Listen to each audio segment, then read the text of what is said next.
Yeah, All but right, it made me think we're of live Berserk now. because of the old joke about Berserk. We're live now. We're live here. Oh, Welcome to Comics Liberty Live, everybody. We were just talking about John Carpenter and how he'd rather play Xbox over or PlayStation or something over making movies. yeah, it was an interview that we saw like yesterday. Some people were just like posting like on Twitter. Somebody posted like a 20-second clip of him Oh yeah, I saw just that talking too. I about saw a like bunch of those going around. yeah, and it was funny because then I watched like the entire interview. It was like 20 minutes long, and it's him talking about how it was from 2011 too, and he's just like, oh, I just my son grew up, in the era of video games, so he got me addicted to video games. So he's talking about how he's just playing this and that, and he's talking about how he liked like BioShock and BioShock 2, and I think he did a little work on. He did a creative consulting on Fear 3, which he described as just looking at it and saying that looks good. And It sounds like the easiest job in the world. but it was Right. making me think like, is that because I was just playing Prey on Rayu. PC, the newer Prey, the one by wonderful Bethesda, God to Howard, but Howard. it's really good. It's like it's like a real BioShock sequel. It's really cool. And Like if you know anything about video games, you know that I mean, I liked BioShock 2 and Infinite, but they are letdowns in comparison to the original. Yeah, BioShock 1 is still great because it's got like setting up all the traps and you walk the big daddies and it's really Atmosphere, cool. the setting, the whole area, a lot of the Yeah. story elements, story beats. So my brother was saying, "Oh, Nasser wants to do a stream," and I'm like, "Oh, that's right. He told us yesterday that we were going to do a Yeah. Shill stream." Yeah, we're gonna And do a show stream. I was just spending every last second playing Prey, just trying to get a little more like gathering up materials, breaking them down to recycle. That to me is one of the game. It's a kind of game that I prefer to play. I like playing either RPGs or big sandbox games, but by RPGs I mean not JRPGs. Yeah. JRPGs are just so worn out. But it was reminding me though of not only the John Carpenter just like not even doing movies anymore because like I just play Xbox and he goes You'd have to. I'd have to assume. Look at the way the movie industry is nowadays. Mhm. There's just nothing to get out of it. Yeah, Oh, yeah, like definitely. even Marvel. John Carpenter clearly feels that way. But it was reminding me specifically of that Kentaro Miura guy the guy who does Berserk, and it's like how the running joke is that he's not updating Berserk because he's playing Idolmaker instead or Idolmaster.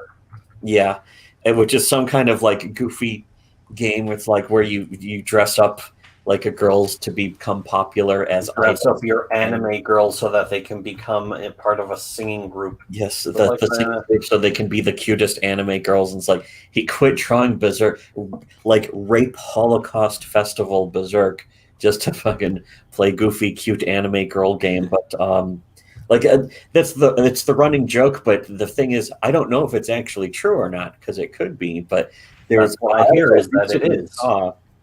And you know what you were just saying about like the industry these days, like there's nothing to get out of it, especially Yeah. for a guy like John Carpenter when he does horror Yeah. stuff, which is Yeah. completely disrespected these days. Like if you look back at like horror throughout like its entire history, like you think of like Lon Chaney, Boris Karloff, Bela Lugosi, like all these people, like actors, and then there's also the directors like Todd Browning directed Dracula and Freaks and London After Midnight, and it's like all these people that used to make horror when it was like respected, like they actually got a name out of it. And John Carpenter did get a name out of it, but then it's like these days it's like you're like, oh, I write horror, I'm in horror, whatever, and like nobody cares. Yeah. So They it's expect also tough to Blumhouse. get respect these days. Like Yeah, he has his respect, but I think He actually talked about that in their interview too.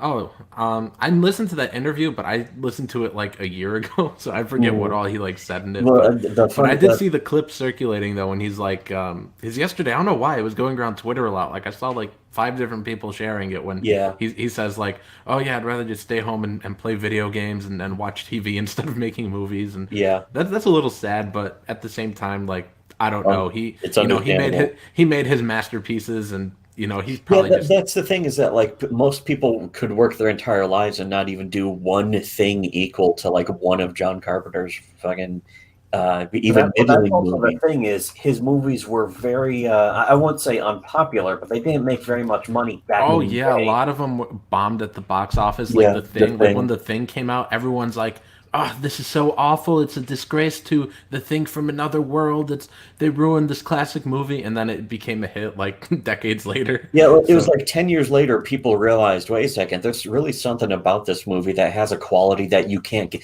The Like, same was actually true for Predator, except Predator was a bigger hit, but it yeah. was slammed by the critics, especially the Ebert, Siskel and Ebert. I think both of them are huge snobs, or well, one of them used to be. Well, that was also one of the They well, both they're used to both of them be are dead, of huge course, snobs. but the thing is that they that was actually one thing that Carpenter was talking about was like the horror makers get together, and he's talking about like how he went there a few times, and then like last time he went oh, there, David Cronenberg. Cronenberg is like David Cronenberg, friend of mine for years, but he's like very self-important now. He says it's like it's kind of a shame because Cronenberg, still does good movies, and he made a lot of good horror movies, and now he just doesn't anymore.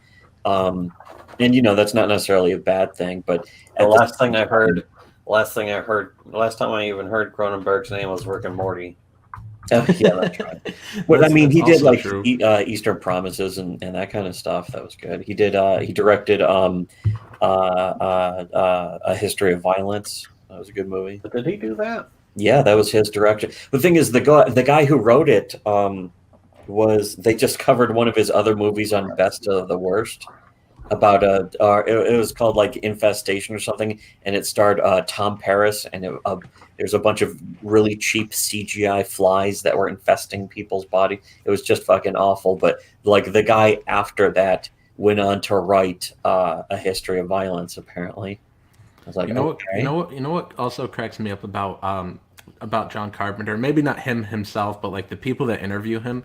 It always makes me laugh that every time he's interviewed, they're always like, "So Halloween," and then they never mention like they live or anything. Like hmm it's rare. Like if somebody well, mentions like that actually, or the guy who was interviewing him in that clip that was going around, he mentions They Live very specifically. He's like, "Do you think you got another They Live in you?" And he's like, "Oh well, I think it's possible."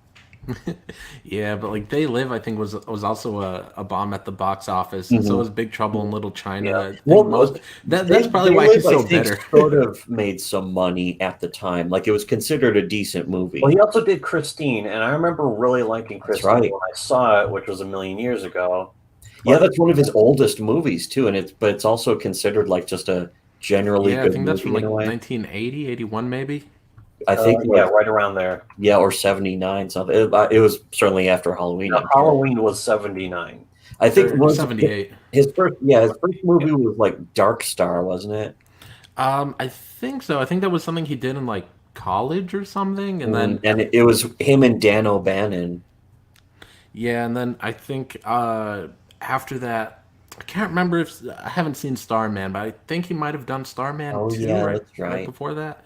Mhm. Maybe. And I think Halloween might have been his like I don't know third or fourth thing. Like And that was but the that big breakout. yeah, but that was the biggest one. Which also that one because of how movies were released back then, like it would start on like one side of America and then slowly find its way to the other side. So when Oh it yeah. first came out, it like didn't do that well. But as time went on and it spread and all the theaters got it, it eventually became like one of the biggest. I Mhm. think indie horror movies or something or there's something like that. Like It it sort didn't. of taught him that like a low budget movie just has to go work on like atmosphere and like maybe a relatable character that's getting chased around that Yeah, you that's want to that's see them. really all it takes, especially that one. That one has so much atmosphere, and none Mhm. of the sequels do at all, which was so disappointing with the 2018 one because they got Jamie Lee Curtis back, and John Mhm. Carpenter did the score for that movie, I think with his son. And so it's like you got these people back, and you're like, okay, and they're like, okay, it's gonna be a direct sequel to the first one. Nothing else happened, so it's like, okay, they could clean up the timeline, whatever, make a solid sequel 40 years later, and then it was just like one of the worst movies I've ever seen. I really hate that movie. Yeah, usually horror sequel. It's weird because horror sequels can be like the worst movie ever made, or a weird sort of experimental new take on something. Did you Like watch the Red Exorcist Letter 3, Media we were just saying video about review that. of what was it? Friday the 13th. I think it was like part 4 and part 6. Mm. Wait, what about it? Sorry. Oh yeah, Red Letter Media just did a review on the Friday the 13th sequels. They Oh, just okay. posted that a few days ago. I ever saw them. It was basically like for a I short. think I saw 6 or 7. I saw Jason X I too. definitely, of course, naturally saw Jason X. I love I all think of them except everyone for saw Manhattan. Jason X for some reason, which is weird. That is sort of weird. I love all of them except for Jason Takes Manhattan. That one put me to sleep. That's the only one that I watched where I ended up just going on my phone instead of watching the movie. Mm. What you're not supposed to do, But but they yeah, talk about like the cinematic value of 4 and 6. Like 4 is a more entertaining movie, but 6 is better made movie. And like, mm, oh, that's great, I guess. And they also basically say 2 and 3 are boring. Nah, but four is my favorite one. mm. Yeah, that's Yeah. yeah, that's Crispin basically Glover, what they're defending Crispin too. Glover dancing like a total Yeah, crazy. yeah, because Crispin Glover, That's Crispin Glover gold. just being That's crazy. gold. Crispin Crispin Glover. Glover in that movie is gold. Yeah, and that was But like his big breakout too. And then he came out and did other crazy movies. Like, yeah, you don't see him much anymore. But yeah, Crispin Glover is yeah, like a sort of forgotten, bizarre star. recently he was in We Have Always Lived in the Castle. I think that came out 2 years ago, Oh yeah, I probably. heard of That that, one, didn't I? that one is pretty good. I don't know if he's done anything since then, but he was really great in that. That was a awesome movie. Shirley Jackson book they turned Oh, into a movie. that's where I heard of it because you did a video recently where you mentioned that the book or something. Yeah, yeah, that's one of my favorite books. Mm, But also, what we were just saying a minute ago about like a movie that just really just needs atmosphere and like one relatable character. That hmm really is the thing. like what we were saying with Halloween. Like it's just got so much atmosphere. It really feels like it's Halloween. It's Haddonfield feels really like a real real. It's place. like extremely realistic, like street level atmosphere. It's not like fog and smoke and beams of light and all this stuff. It's like here's a camera just pointing at the street, and she's like running to houses, slapping on the doors as you just see Michael Myers behind her, just stomping towards her gradually, like no cuts or anything. And it's like Right. it feels almost so real. And it's one of those great shots that's a single shot, locked camera, all that stuff. And just that's how Yeah, it feels so much all more the real. stuff that people forgot how to do, and they Hmm they just I don't know. Like there's some movies that have come close since then, especially like in recent times. Hereditary's been terrifying, and hmm Midsummer was another awesome movie. But like I think a lot of people forgot the subtlety of it, hmm and how most of what's scary is suspense. You give them a character they'll actually care for, and then you just let the viewer know that something's coming to get them, and as long as the characters are cool and the setting is believable, then that's how you actually build up suspense, which Yeah. is really terrifying. Like you just When want it to be over, and Yeah, when you you're give cheering someone the for them. creeps too, like when it's really quiet, like in Halloween they did that. There's also that other really great shot where Michael Myers just standing like in a doorway, and you see him gradually Yeah, becoming more and more visible as he's just standing. Like they were trying to recreate the effect of your eyes adjusting to the dark, and what they did was they just lit him with like a really dim light that they gradually increased, so you could see he was just standing there the whole time. It's great. yeah. That movie is so well written, and if everybody listening wants something that's just as well written, I'm putting the link here for Villains of the Snow Sea in the chat, because of course it is a shill stream. We got a shill. We've That's got right. 14 people in here, so hit the thumbs up or thumbs down, whichever you prefer, and share out the link. Let's get people in here so they could be shilled too. But here's the link for Villains of the Snow Sea. My copy's been out for delivery all day. I don't know where it is. Hopefully it's come sometime while I've been on the stream. Hopefully, Yeah, it's but Amazon apparently, like depending on where you live or just depending on, I don't know, the week, I guess. Amazon like I heard somebody ordered through, Amazon last month. It was literally one entire month ago, and they're just getting their copy now because they live in Asia, so I think they had to, like Hong Kong had to print it so that they can then send it over to another country. It's like going across the sea or something, oh man, that must be like some small obscure like place wherever they live, because like Amazon's got their printers all over the world, but I'm sure there must be like that one like weird address, like somebody lives in like the middle of nowhere, so it takes a while. Well, Yeah, I the think it's Southeast Asian countries, there's a lot of water, a lot yeah, of yeah, a lot of split up land boating. there. Yeah, And it you has to Yeah. have go to either go across by boats boat. or yeah, for especially for just one singular book. It's like a tiny package, you know. It's probably going to Right. get smashed to shit. I really don't know how it's going to look Right. by the I time it gets. think Like I think the guy lives in Malaysia or something. I think mine took a while for it to finally ship Hmm. because I bought your book and then another indie book. They're both print on demand, so I had to wait for both of them to get into the queue to print. And Hmm. then also like back in July, I pre-ordered the Friday the 13th box set, which just came out like 6 days ago, and it finally shipped today. And Hmm. so I think they just combined both of those shipments. So I think they were waiting for the box set and then waiting for two print on demand books. Oh So it yeah, took me a yeah. while. So So that's like, oh, so we don't have to pay as much, you know, for shipping two yeah. packages if we could just put it together as one, something like that. But yeah, the way Amazon does that stuff is weird. It's not like terrible, but it's, you know, it's kind of an odd system, and maybe it's sort of a transitory system. Like we're in this sort of weird era where Amazon can't quite get all your stuff out instantaneously. There's still going to be some long shipping times. People are like closed in more, so they're fucking, you know, there's even more stuff being shipped constantly, and you know Yeah. the systems to set that up are not. Yeah, and plus when you sell more of them, then Amazon's like, okay, we'll print some extras so that they could ship it out when there's more orders. Mhm. I can't remember. I've heard that in a couple places, but I can't remember where I heard that. But I remember I've watched some video. I've seen so many videos on self publishing. It all sort of blends together at this point. But Yeah. some people were saying that like once you sell enough and Amazon's like, okay, this is selling pretty regularly, they'll put some on the side so they could ship it out quicker. But I mean, usually if people buy it and that's like the only thing in their cart, usually it'll just take a couple days, to get Mhm. it out. So everybody go check out Villains of the Snow Sea. I'm putting the link again here in the And chat. that's if you want the physical edition. The thing is, this is why, when it comes to comics, that I, you know, say that you should at least have the option for digital for people who don't want to sit there waiting a month to read your comic when they could just go to a website that just displays your comic in, you know, one Yeah, click you're and then not going to It have is. a digital copy get smashed to shit in shipping. yeah, exactly. It's like if you just want to read the comic, you know, for because everyone in my generation, you know, has had no problem falling in love with a file. You know, I've everyone I know, everyone I'm friends with, has read CBRs. Like even family members, a lot of them read. If they read manga, it's off either off a website. It could be off the Shonen Jump website through a subscription, or just, you know, off some pirate website or something, but they're reading the comic.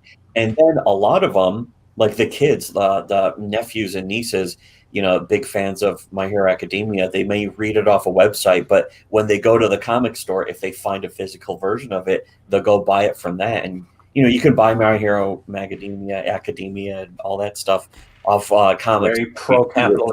It's these people seem to understand the benefits of capitalism a lot more than the Right. supposed capitalists who are just Yeah. stealing money from everybody. and and especially with the generation coming up, my twin nieces, they're 15. They read almost everything on I think it's called Webtoon. I don't know, I don't really use it, but Oh yeah, let yeah. Webtoon is a giant website for web comics, and it's got lots of really popular stuff. And I don't even read that stuff, but I've definitely heard of it, and I've seen a lot of people who are like, "Oh yeah, I put my comic on Webtoon." yeah, like they People were read it. explaining it to me somewhat last time they were over, and because they really like comic books and they were borrowing some from me, and they were showing me like, oh yeah, we love reading these on Webtoon, and they don't mind reading it on their phone, and Mhm. they're like, oh yeah, if something's really good, then we'll get a hard copy. Not not a lot of those are available for a hard copy, but things that are like, Yeah, oh that's another key is availability.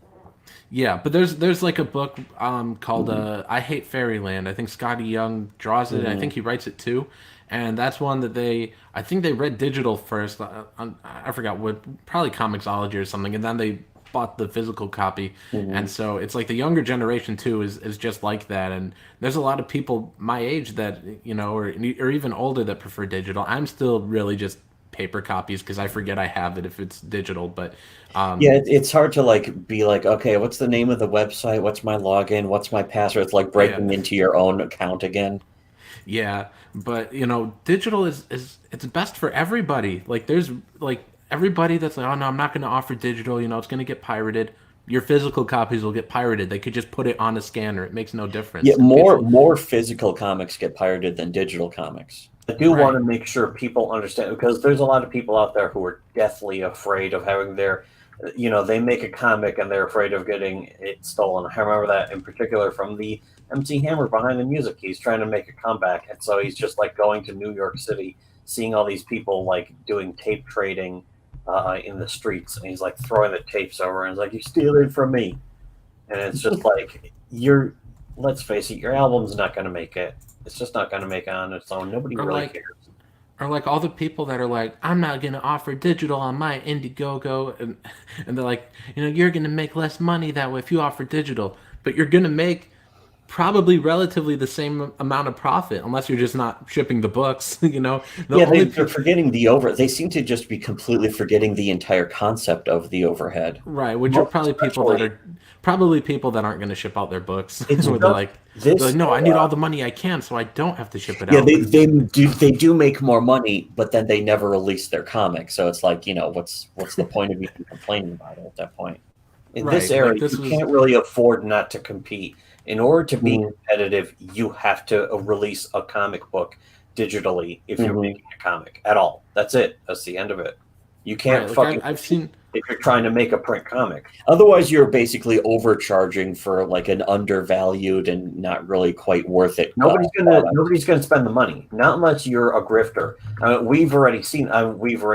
We've already proven that. Yeah, Beyond a you'll shadow of make a more doubt. money The only people if you promise people a lie, promise people that their lives will be fixed if they buy your comic, then they buy your comic and nothing happens. If you even release it, which most of them don't. right, and like I saw people recently on Twitter trying to discredit like Tim and Mark, like, oh, come in America, haha, it made $66,000, but you know how many digital copies that is? And it's like, so what? Like if Yeah, they that's sold the more physical copies. That copies, means more people are buying it. right, and it's like if they sold the physical copies, they'd still make the same profit. They'd just be doing more work for it. And then Nobody the has to do any overhead would work. be They just more. click send. You just Yeah. click send, and you make the same Yeah, amount of look money. at you can. They show you. They tell you how much work went into having to mail out all these things, all the mailers, all that shit. They've already showed it to you because they're kind of bragging about it, and there's no getting around it. It is an insane amount of work, Yeah, to and print it, then you put it in the packages, then you ship it they, out. nobody takes into account how much that costs you. They're just like, oh, it's just money. It's just money on the table that you're leaving behind. No, that costs money, and if you're not accounting for that, you're a liar. That You is know, all money. it's funny. People are always like, "Oh, the book's gonna get pirated." I don't think my books have ever been pirated. Like at No. least to my knowledge, like I've never seen like nobody's ever told me like, "Oh, hey, they're illegally reading Stardust over here." And if they were, I mean, it's just like okay, well, It's most likely it's going to get you some heat. People will, if somebody's pirating it, most likely they're going to at least be talking about it too. They're going to talk about it. They'll probably think about it. If they fucking put in the work to read it, then they're going to be putting in the work to think about it. And so that's just more attention for you, more heat that you need Mhm. in order to sell better. Also, I've right. never like whenever people are like, oh, your comic could be pirated, and it's like, okay, I don't fucking, Yeah, if somebody's reading it, then it's like, okay. I mean, I understand the whole fucking, you don't want to work for exposure or anything. You shouldn't. You should be getting paid for your work. But the thing is, for me, it's like, at this For a writer, point, it's like it's anyone always needs an to read it. uphill battle. It's always an unfair Mhm. uphill battle. And how Yeah, are you yeah. going to fight The it? honest The only people way have you to can always fight it work is harder than the actually dishonest people. to That's always take going to be true advantage of about all of your every friends. person in And history. nobody's really doing that. Nobody's admitting to that except for us. Everyone else is like, oh no, you're gonna steal my work, kill all pirates or whatever the fuck they're talking about, whatever stupid shit. Oh man, and the thing is, if it's good, then people are gonna buy it, even if they pirate it. I've had Yeah. dozens of people say this to me. Um, throughout the years, and they're all like, yeah, I pirate it, and if it's good, I buy it. So the only thing to be afraid of is your book being bad, then nobody's going to buy it, and they're probably not going to pirate it either. That's really why people should pirate comics. It's true, is that most comics are just fucking dog shit. And the thing is, they should be pirated because they're almost every single comic book out there is terrible. And in order to find out if it's bad or not, or if it's something you want to read or not, usually you have to pirate it, or you have to stick by video games.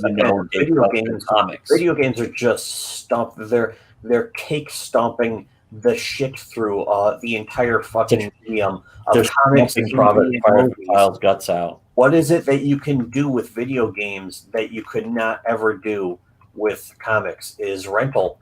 You cannot rent a comic. Rentals and demos. You can't do anything like that, and especially a demo. You read like 2 pages of a comic. How often are you going to find one that's really going to pull you in? You usually don't. You never do. Usually, what happens is like to read Prince comics. They're terrible. The first 2 pages or something, and it's like, look at how good the art is. It's like, yeah, but nothing's happening. And the fact is, that's usually because nothing happens in the entire book. The entire book sucks. I mean, I remember we would was it a friend of ours who was like, oh yeah, I got the first #1 issue of the Death of Superman #1 story arc or whatever the hell. It's like, okay, but can we read it? And he's like, well, just make sure not to open it up too wide or get your fingerprints all over the middle. You got to be careful when you turn it. It's like, I just want to read it. And I read it, and it's terrible. Yeah. It's a horrible comic. The Death of Superman arc made some horrendously unreadable. Well, I think it was like the Cyborg Superman and the Metropolis Kid, because they didn't have the rights to Superboy anymore. They didn't have the rights to DC Comics lost the rights to Superboy. Who the fuck knows why? Probably because of a movie deal that never went through.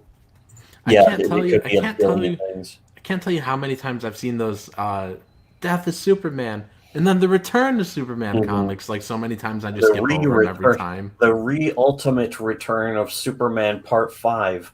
And it's like, how many times? And that's the thing is the whatever it was, the Harlan Ellison's watching. Yeah, I was just thinking of the Harlan Ellison thing where he goes through the list of like every single time Superman has been killed in the comics, and it was like every few months they would just kill Superman. It was like every 3 months from 1970 something to right up to the big event in the 90s.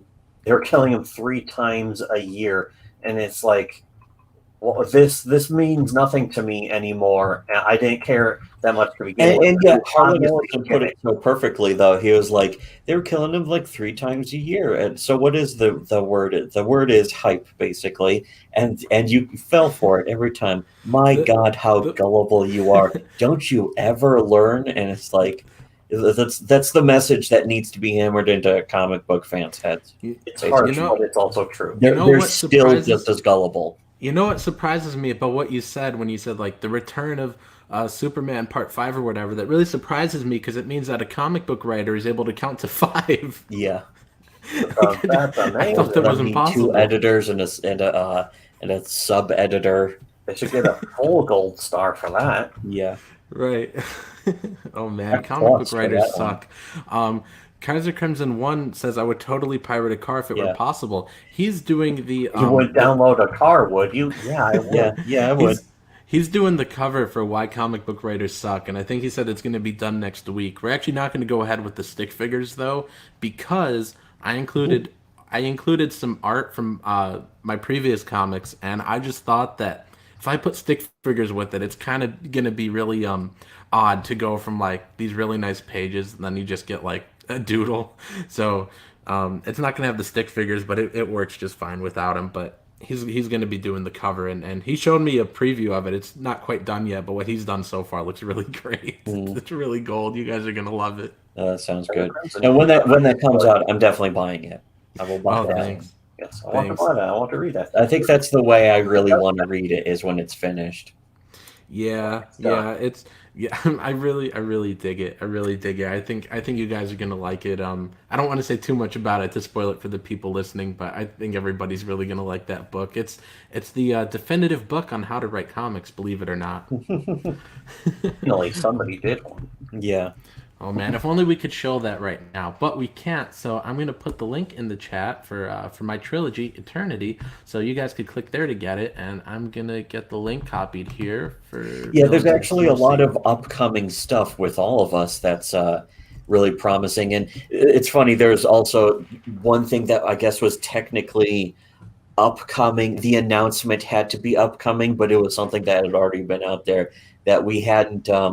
Basically, we were sitting on. We couldn't announce, but that me and my brother were actually the ones who wrote the backup story for Wall Might 3. And we're finally able to just come out and admit that now. You know, We were trying to keep it on the down low because it was like secret project. yeah, well, That's really that awesome. and you never know if people were suddenly going to SJW out about it. You know they Right. would normally. Yeah, We gotta, in the climate that we're currently existing in right now, we actually have to be careful about that kind of thing, especially since it's not like there's some kind of gate. not even because of the association with us, but just because people are always constantly looking for any reason or anything that they can attack any way they can. And right now, it's too late for them to do anything about it. Right, and like that got announced, and then on the same day, Tim showed a drawing of me in Common America 3, and That's that right. happened on the same day. And recently, both of us were attacked by Comic Book Hut, so I think he's on suicide watch now or something. Yeah, Comic Book Hut is screaming into a gun barrel currently.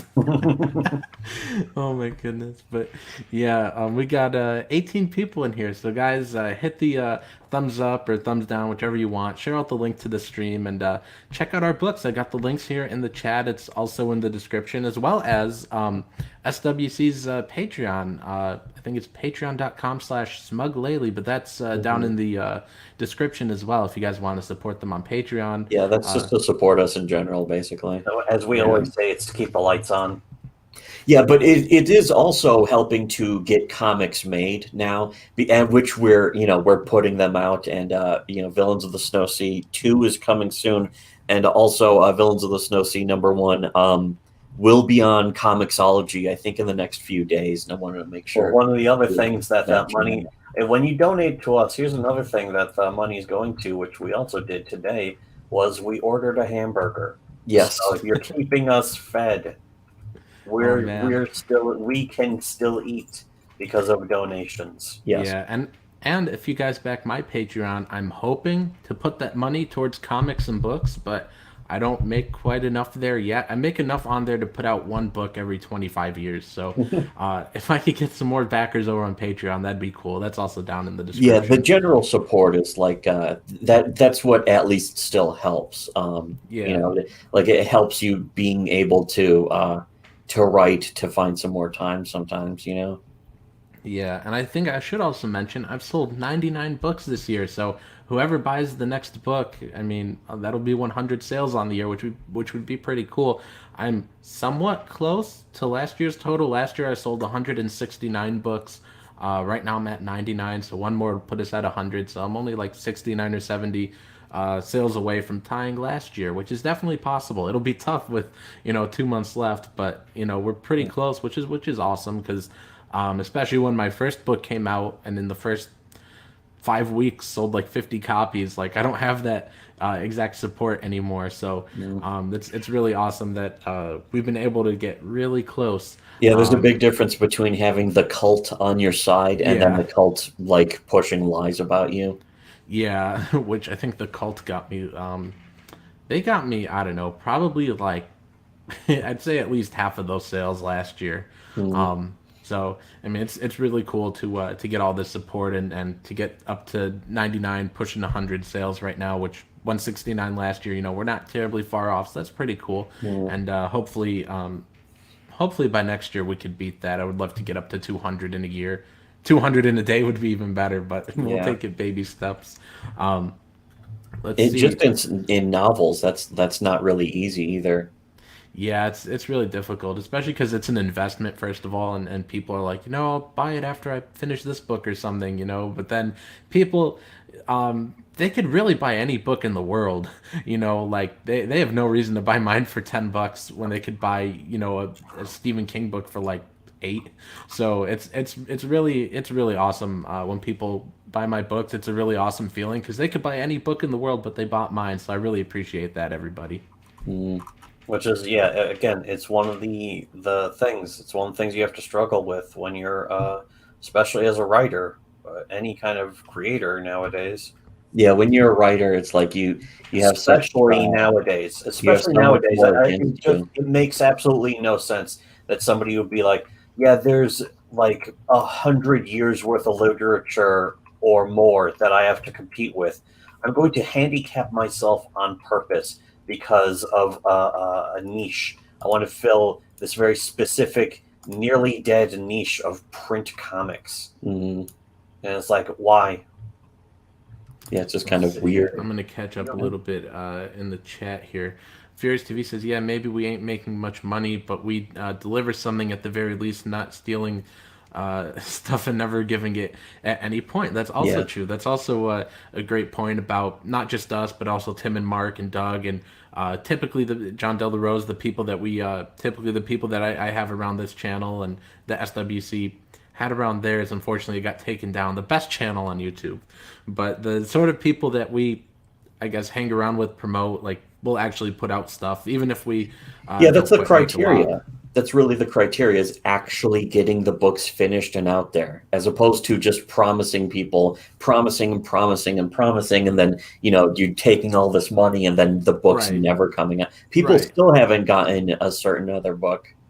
Right. Well, a certain like 20 other books, like Mhm. there's all those campaigns where people brag, like, and I'm gonna be specific here, like Detective Dead, like people are like, oh, look how much money this book can make, ha ha ha. I bet you wish you were on our side, and then the book just doesn't get made. He just takes the money and runs. Yeah, and- does anyone else not find that the most suspicious thing ever is that the books that never come out get the most money, and then the books that do come out and are actually good and, of course, actually exist, those make the less money. Anyone Right. notice the And correlation then they get there? attacked. Like, I've had countless people tell me, like, oh, you were just here to grift, you just cared about clout. And I'm like, dude, I put out 2 books That's projection. with such Yep. small budgets in comparison to, like, these people. Like, my first book, Stardust, made $16,000 on that campaign, and everybody else making, like 40, 50, 100,000, even more. Like Red Rooster, I think, made almost 200,000. They haven't put out a book. I put out 2 in that time with way less money, and I probably could have put out some more if it wasn't for getting smeared. But if I still had that sort of support, I could have put out a dozen more books by now in that time. Yeah. Where Nobody that's finds still that not out. suspicious either. That like they control how other people make money by lying about them. To be like, now, see, notice you're not making money because we lied about you, aren't you? Don't you wish we weren't lying about you? And it's Right, like, right. where's the Don't morality of that? right? Don't you wish we could take you back? Like what? No. If you guys did that to me then, what would you do this time? Yeah, and why would I want to be on the side of people who lie in order to make money? But you want to be Morally, with that's somebody who's incorrect. going to attack you and is never going to be on your side? No, I don't want to Right. be with anyone like that. I don't want anyone on my side like that. Mhm. I'd rather have my own side. I'd rather be completely on my own than to have to partner with basically grifters, frauds, and psychopaths. Yeah, like that there's some real actual criminal behavior that's being covered up from their side too. Like they're actually guilty of crimes that they're trying to, keep hidden so nobody finds out about them. And really, nobody's curious to even look into that. People just sit there and The thing believe is, like, anything they're told. you can say a certain other person made a whole lot more money with their campaign, but they still produced absolutely no products. Meanwhile, we've already outproduced them by 200%. Yes. Which side would I rather be on? I'd rather be on the side that's actually getting something done. Yeah, And Tyler, who also puts out great books and puts them out on time, he says here, Tim and Mark gained 1,000 new backers. 1,000, that's nuts. Digital opens up the world of backers. That's true. They gained a lot of backers. A lot of that was digital. It's just the day and age we live in is people love digital. It's easy to just pull it up on your phone. It's still Penny Arcade. You don't even have to like Penny Arcade. But how much money does Penny Arcade have compared to Ethan Van Sciver? It's not even close, and it's not based on 9 separate campaigns for one product that still hasn't been fulfilled. Yeah, it's based on just putting the comics out there and being like, here they are, you can check them out. In the case of Penny Arcade, they got a webcomic. It's free, and they still make more money than he does. Right. How is that possible? And it's not even that good. Digital is supposed to be, you can't hold it in your hands, so it's not really real. Really, because they're making really real money. And where do you think where do you think memes even come from? Most of them come from webcomics. The vast majority. Like, look at how many memes come from print comics. Nothing. Not, there's no memes coming from print comics, but webcomics are like, massively blowing up. You're seeing how many people I still can't go a single day without seeing like a Tails gets trolled reaction image. There are people Stone Toss.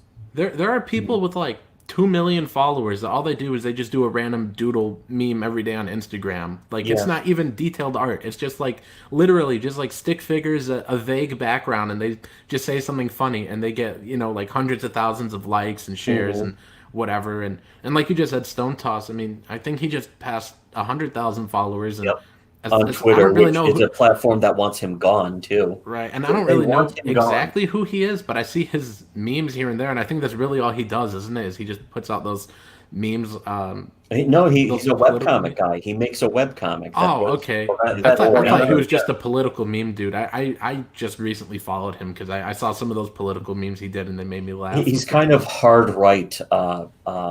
Sort of. But he's also, in particular, if you read his Twitter in particular, you know that he's just like a satirist. He doesn't even take most of this shit seriously, but he knows how. It's something that I was talking about with Cumtown, where there's an entire 2-hour saga of Nick almost saying the N-word, and I'm like, in 100 years, no one will find this funny because most likely no one will see what the joke is. No one will remember that it was a time where you couldn't even say the N-word without saying the N-word, or else you get your entire career ruined. Yeah, like just the how dangerous it's supposed to be is really why it's funny then. That's what makes it funny. In 100 years, it's not going to be funny anymore because no one's going to care. What makes it even funnier is that people still don't get that. Yeah, that just makes it even funnier, and that's how you're even more in on the joke at that point. But also, like some people, like left-wing people, try to like on Reddit and stuff, try to trap Stone Toss by asking him straight up, "So, are you a Nazi?" And his response was, "Who cares?" And they're like, he said, "Who cares?" in response. So he admits he's a Nazi. That exact thing that people notice also happened to me recently. It's by people who are supposed to be on the side of the conservative right in comics. Yeah, you can tell that they're not even close. The same people who, by the way, call Doug Tenable a homophobe because he's a Christian, which is just the exact same thing we also saw with what was it, the guy from Guardians of the Galaxy. It's like he says in his bio on Twitter he's a Christian. Therefore, Chris getting Pratt. Strong homophobic energy from this guy's fucking profile, and it's like all he said is that he's a Christian with a loving family, and that apparently makes him the most bigoted person on planet Earth. And what is comics do to defend or support him? Nothing. Yeah, and maybe in that case, what is wrong with being bigoted and racist anymore? If that's all it takes, then clearly it's not a big deal. It's not not important. Who cares? You can just lie about it and get people's lives ruined. Then as far as I'm concerned, racism is that's the thing. Is in the 80s unimportant, and I got no sympathy anymore for it. But But also as far as Tim and Mark, I do want to congratulate them again if they're, I don't know if they're listening right now, but this really inspires me because I know they went through a lot of stuff too with getting smeared and getting their names dragged through the mud and all that stuff, but they just kept putting out their books and they just kept putting out their books. That's a really funny thing too, is with them, it's like the same people who are attacking them were also like, now wait, don't you wish you were on our side? You should come over, you should come back to Comicsgate. And yeah, you criminal loser, you suck, you can't make any money. Don't you wish you were on our side? No, not really. Why would I wish I was on the side of found everywhere? Saying this? Let's see. I'm going to catch up some more in the chat because I've done. Oh wait, Mark is in the chat. I didn't realize this. I've been scrolled so far back because the chat's moving and I've been doing a bad job. But we've got. Yeah, we didn't want to blow up our spot with us actually being in. We got hired to do comics in Tim and Mark's book. Fucking, Black Ops 3. Yeah, and we didn't want to blow up the spot and like rub it in people's faces. Not Black Ops 3. Until it was too late for anyone to do it. That's the thing also is fucking Comic Book Hut. Like he made a video being like, they never supported Tim or Mark ever. And he's saying this because our channel's gone. The only reason he's saying this is because he knows that we can't respond to it on our own YouTube channel, which is the most powerful thing. And then you saw how he cried when then I called him out because my channel's not taken down, and he did some really strange video about me where he talks about little children the whole time and how little children act. It was right, the pedos champion. And so I did a video calling him out, and then like if you listen to his video after that, he's like on the verge of tears. He's like, he took a page out of Ethan's playbook and he smeared my character. Yeah. Notice that the former Comicsgate people who supposedly left the movement, every time they want to compare, like every time they get shown up about something, they just compare whoever showed them up to Ethan. They're like, just like Ethan now. And it's like, no, objectively, quantifiably, I'm not. And in fact, now you are, because you're doing what he did. Like I others of behavior that they're not doing. I don't remember where this was, but like somebody showed me somewhere where Ethan was talking about my back and forth with Hut, and he's like, Ethan said something about like, oh man, and the whole thing is like they're trying to make it about me. It's weird. And I was like, wait a second, that's exactly what Hut's doing. Like if you go back and listen to his video about me, you take a shot every time he mentions Ethan, like you'll be drunk out of your mind halfway through. Yeah. Like I didn't even realize that till Ethan pointed it out. He's like, why is there so much talk about me in this? I was like, oh my goodness, you're right. And it just shows like just how like crazy ex-girlfriend Hut is when he's like, oh man, Ethan, oh man, all these guys, and like you could see how he's just like dying to be back on Ethan's channel. We really hurt his feelings. Like he even like he cannot stop mentioning the one time he was on Ethan's channel, because he even said in that video like it was like 2 years ago, wasn't it? And he's like, oh, this guy was on Ethan's channel, he has no morals. Oh, but the one time I was on there, I classed it up. Like, what? Who talks like this? Like he's like just such a weirdo. He's scrambling. That's the thing, is a lot of people like that. He's a mumbling retard. He is a mumbling retard. The thing is that we warned people he's controlled opposition. He's not on anyone's side. The most important question is, hey Hut, where's your part of the story? Where's your comic where you got hired by Tim and Mark to make a comic? They hired us. They didn't hire you though. He's on suicide watch. Yes. Mark says my ghost haunts your stream. Thanks, Nasser. You're welcome, Mark. And again, I didn't want to rub it in or being too much gloating, but it's like, well, at this point, why stop? Yeah. It's not really gloating if it's just a fact, and also people are so. But I don't want to like act like Tim and Mark worked with us to show up Hut or anything. That's not really what it is. The fact is, Hut is acting like Hut was trying to act like he was better friends or something with Tim and Mark, and it's like, you have no idea that they hired us to write a comic with them, which is something they don't do anymore. They don't do that with anyone. He's got a weird fixation on them and Doug too, because he likes to latch on to people that are popular. Because he's like, I help get comics funded. Well, how if you're only promoting Tim and Mark and Doug, you know, like they already don't need your help.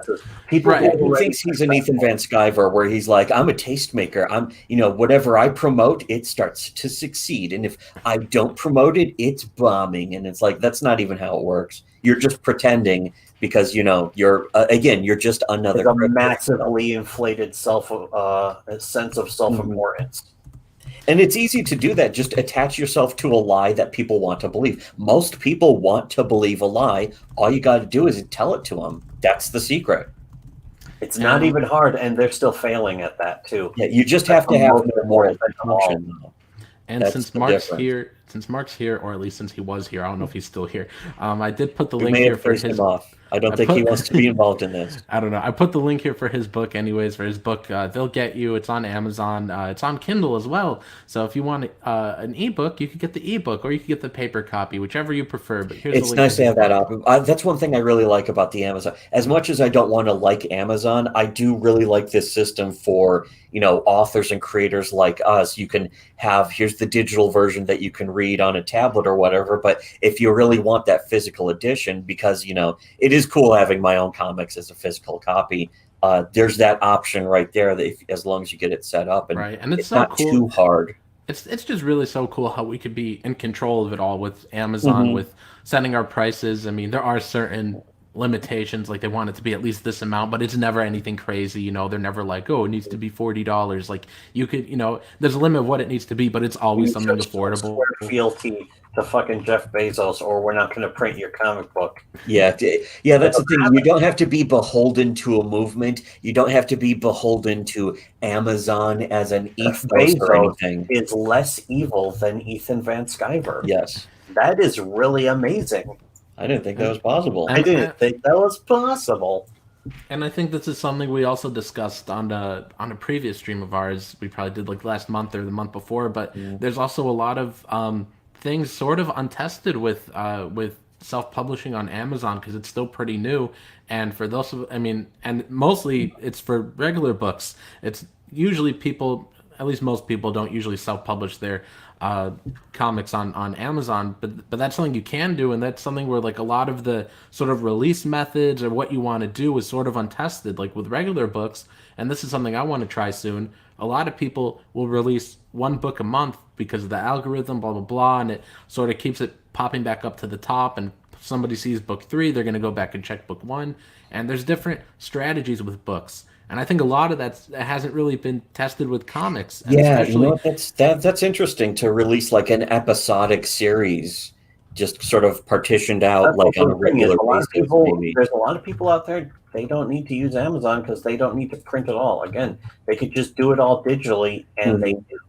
But doing it through Amazon would be a new way of doing it, with having the option for print and shipping, that the burden of that price is no longer on you. Amazon, you know, manages it through the price of the actual book. Right, like you don't need to save up and do a whole print run first. Like that's just so awesome. And I think John De La Rose does a couple of things like this where he'll like do a crowdfund and then later the book gets on Amazon. Like that's also something I want to test out whenever I do some more books. It's sort of up in the air whatever's next just because of budgets and stuff. But you know, doing some campaigns and then maybe collecting some of them, putting them up on Amazon. I would really love to put them all direct onto Amazon, but I know there's, you know, like we gotta raise some money for at least for the artist to get paid. So it's a little up in the air of how I want to do things. I would love to just go straight to Amazon with my comics too, but I think maybe I might do like crowdfund first, then after a few, you know, put them up on Amazon. Like there's just a lot to experiment with this too, especially because when you publish a new book on Amazon, you get a little bump in promotion for 30 days. Like they'll put like a new release tag by your book, and so it just puts you in a few more spots for the first 30 days, and then after that you're sort of on your own. I mean, you're always on your own, you know, don't count on that to get it in front of 1 million people, but they give you like a little boost. And so that's where the 1 a month thing comes in, because your next book in that series is always pushed to the top. So if someone sees book 5, they'll be like, okay, let me see what book 1 is. And they'll go back, and that sort of keeps you at the top. And so that's like, there's just a bunch of different strategies that would be cool to test out with comics. Mm-hmm. Yeah, and most people don't even think about how they could be used that way, because they're just like, you know, so many people are just stuck on the old kind of, you know, like barely functioning, rickety old. It's like the that one webcomic. In fact, I think it was Plastic Brick Automaton did like American Super Robot versus like a communist Super Robot, and the communist one was all rusty and janky, and then it just collapses, and that's how the fight is won. That's the joke. And that's like the old unupdated system that's like too old to maintain itself and just collapses. And that's what a lot of people are sticking by with, just old fashioned, like it has to be print. It's like it has to go in a store. It has to be a direct sale or something. Which never made sense. That never worked for us. I mean, I was listening to the thing. Mersh was being like, oh, you know, you go up and get your pack of bubble gum, get some baseball cards and a comic book. And it's like, we never did that. We just rented a video game. Just $3. I could spend $2 for a comic book. I'll be done within 15 minutes and will probably be terrible. Or I could rent a video game for 3 whole days and I will probably play it for 3 whole days. Like, on the other hand, though, if they had comics like Battle Angel Alita back then when I was a kid for like, you know, a few bucks, I may have fucking bought that instead to read, because that one would have been really cool for like, you know, when you're 11 or 12. Well, especially like fucking manga or Young Jump. $1 for 180 pages. That's the thing, is that comics really are bigger these days. It's just that, you know, not the American comics are crap. They're boring. And that includes the indie scene. The indie scene is very, very it's very dry. Yeah. It's to wrap it all up in a way, it's sort of like what John Carpenter was talking about, going to the horror creators convention, and how a lot of people were just, you know, really pretentious and full of themselves now, and it's like, let the geniuses go, let them go be geniuses then. But, you know, it's a lot of indie comics are like these sort of scribbly just inked lines that are very simple, and they're about like the inner turmoil of the soul. That was another thing that it's definitely true in the case of like John Carpenter versus other filmmakers, is that a lot of people in film, in cinema, look down on like kitsch or camp. They're very horror movies. Yeah, horror movies, comedies, all that stuff never wins awards. It's like, yeah, why like doesn't it win awards? It's like it's going the way of like comics. How like in the past, every single genre of comics did really well, like horror, superheroes, western, romance. Didn't matter. It would war comics, westerns. It would all do well, and then the superhero fans took over, and they're like, no, it could only be capes, and then so everything else died off. And if anyone tries to do anything other than superheroes today, it doesn't do well. Like that's even back when except for the stuff that actually isn't capes, like fucking Walking Dead. Yeah, like Walking Dead. But like typically, they don't do that well. Like even back when I was part of the cult and I was putting out my comics, everybody's like, well, yours don't do good because they're not superhero comics. I was like, well, these are the ones I want to do. You know, I probably do a superhero comic. They'd basically be like, you're doing it wrong by not doing it the way I'm doing it. Right, and I probably do have a superhero comic in me somewhere, but like but you know, doing horror is what I prefer, doing stuff that's really not capes. And so, I'd rather do something that I have a passion for than be forced to do something I know is bad. Right, and everybody's like, no, because these are all old Marvel fans. They need capes. I forgot. I think I might have had another thing to say about that, but it sort of slipped me. I would just simply tell them. Oh, wait, I remember though. But with like movies too, it's like going down that like same route. Like that was something we even said at the start. Like people in the past that were, you know, horror directors or actors or whatever, like they got all this recognition, and then now it's just like a laughing stock.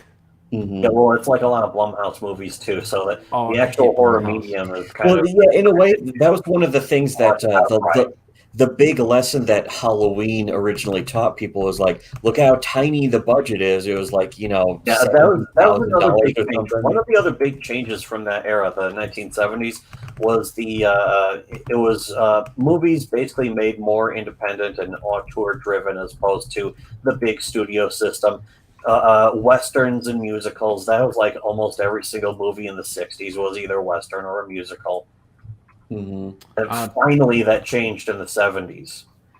P.S. Melter says, I don't think Nasser knows he hit 100 this year yet. Well, I refreshed it, and it still doesn't say I have a sale today. So if you bought a hard copy, it's not going to show up till it ships. Yeah, that's another thing that's a little weird about Amazon's system is that if you buy a physical copy, it doesn't show up. Like for me, it's not going to tell me that it's even sold until it's actually shipped. Yeah, just in case someone cancels or returns it, whatever, you know, they cancel their order. But because it doesn't charge you, which is kind of a good thing too. It doesn't charge you until the book's actually on its way to your house. That's another thing that I'm sure Comicsgate's not going to be happy about. That's another reason they won't want to use Amazon. Right. Oh yeah, So exactly. Because it's too easy to cancel. It's too since easy the to ebooks get delivered. The ebooks get delivered instantly, so that'll pop up right away. But also the thing about like you can't do a refund campaign where you try to attack somebody by buying a bunch of copies and then refunding it, because Amazon handles all that. So you're not losing any money. You're just you're annoying the robots at Amazon at most, and you know they're probably not even noticing. Right. They don't care. I posted the links again for our books, and we're gonna wrap it up here since we're about to hit an hour. But I'm gonna just really go through real quick and catch up with the chat a little bit. I don't even know how to say this. That's pretty funny. I don't even know how to say his name, but something Matt says, stop making sense, awkward pause. Boy, that was exactly the Huts video. It'd be that. It was either stop making sense, boy, or it'd be something like Ethan Van Sciver, boy. Yeah. One or the other. That's literally all he had to say. That's all Comic-Con even said. I don't even watch his videos. But they don't sound very good based on how you're describing them. It sounds like you're describing it. My brother has never seen like a single comic book Hut video, and I've only seen like 10 in total, and it was about 10 months ago at this point. Oh man, K Blonde posts the link to his Twitter and says, well, his comics are good. I guess go check it out. I don't want to say the swear word. Sorry. Then let's see. Tony S says, here's a comic about my eating disorder. Holy crap! Here's 10 Eisners. Right? Yeah, that's kind of what indie comics are these days too. Whenever somebody's like, oh yeah, here's this thing won this many Eisners or awards, I'm just like, so like I really doesn't couldn't mean care anything less anymore. Like, it's kind of like winning a Nebula or whatever it was, a Hugo Award. Right. Like if anyone ever told me like your book won an award, I'd be like, okay. I mean, it would be nice to be like, it's sort of like having your book in print. It's like, oh, cool, neat, but it's like, what does it really mean? Right. In this day where the awards are book, I can go take a novel, put it inside of a lucite slab, and be like, now it's slabbed. I can go and spend my own money and have it graded. I don't care. Yeah, who cares? That doesn't mean anything to me, and that's the biggest problem. And that was the thing also with Mersh. It was like talking about how it's like maybe there's still a market for the whatever the speculator market. It's like that's the worst part. Yeah, the worst part of it is and it's the part that they're clinging to most desperately is like, look at these comics are collector's items. It's like that's the gayest form of comic book. We got a guy in our Discord who talks about how he buys and sells and trades comics for money. Like he tries to do it as a living. Yeah, he's at least treating it like a commodity. A year, he's not making real money because it's not a real job. Luster Dog X is more specifically they want it to be 90s extreme superhero comics. Yeah. Boring. Those comics were terrible, unreadable garbage. They're all like, here's a guy with a gun, and here's a lady she's a lady. Like, no, there's the other one is like the laziest superpower, because even being able to fly is so done to death, is that the ultimate superpower for lazy creators is he can shoot electricity. Like, he has regenerating abilities, so he can regenerate. Yeah, and it's man, I thought the lazy one was like Wolverine. I think the laziest one is like he could read minds. Like, oh yeah, he's not a Mary Sue. That's like a test of the writer's failure of imagination. Is like he can read minds. It's like, so then he should never ever be in danger, right? It's like, well, no, we gotta. There's a weakness to his power. You see, okay, what's the weakness? I haven't thought of it yet. Hold on. And it's like, wait, did you finish it? That was Jawbreakers. That's actually what Jawbreakers was. Jawbreakers. I bet it's this original. No, there's like a limitation. He has to recharge because it really makes him tired. It takes a lot out of him. That's really still when better did that than happen in the nothing. comic? Most Well, of it doesn't really the other happen. people's limitations is just nothing. He never uses it because he never needs to, because he's also got regeneration powers and he's got metal claws too. Yeah. Wow, how original! He And can also read uses minds, guns, but he doesn't. okay? Clearly, he doesn't need to read minds if you got metal claws and you can regenerate. Oh, If you got man. metal claws, who would ever need to read? But it anyone? also it doesn't even really acknowledge the inherent freakishness of think of the regenerators from Resident Evil 4. Those things are creepy. What if that was a superhero? And it's like, well, it's creepy, so it A can't be lot a of them. That's superhero. the thing. Also, again, I remember reading. It was some issue of just Wolverine. It's like a Wolverine solo comic, and the entire comic is just Wolverine and Knife Hands guy. A guy whose power is he's Edward Scissorhands. hands are knives, Edward Scissorhands. and that's it.